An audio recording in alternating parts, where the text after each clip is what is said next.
Pasar sepi, dompet tipis. Ini fakta mengejutkan ekonomi Lebaran 2025.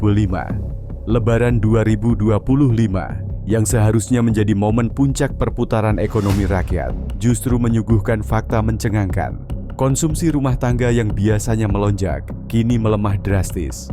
Data menunjukkan terjadinya deflasi pada kelompok makanan dan minuman, dan pusat perbelanjaan yang biasanya ramai, kini sunyi tak seperti tahun-tahun sebelumnya.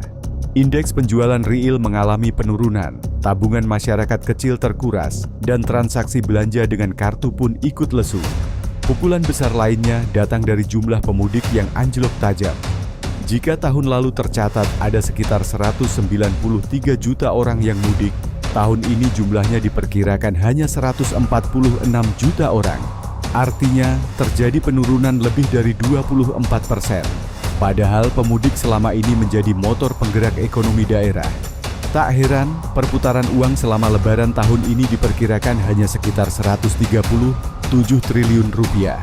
Jauh lebih rendah dibandingkan tahun lalu yang mencapai 170 triliun rupiah. Ini bukan sekadar angka, ini potret nyata bahwa ekonomi rakyat sedang tercekik pelan-pelan.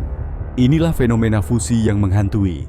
Fundamental ekonomi melemah, konsumsi dan mobilitas rakyat menurun. Dari sisi sentimen, publik dilanda ketakutan dan ketidakpastian. Dan dari sisi impact, sektor retail dan barang konsumsi berada di ujung tanduk. Bahkan saham-saham perusahaan retail besar mulai terkoreksi, investor mulai ragu, dan masyarakat semakin was-was.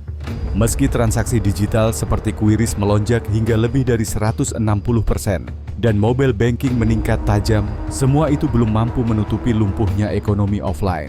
Pemerintah harus waspada.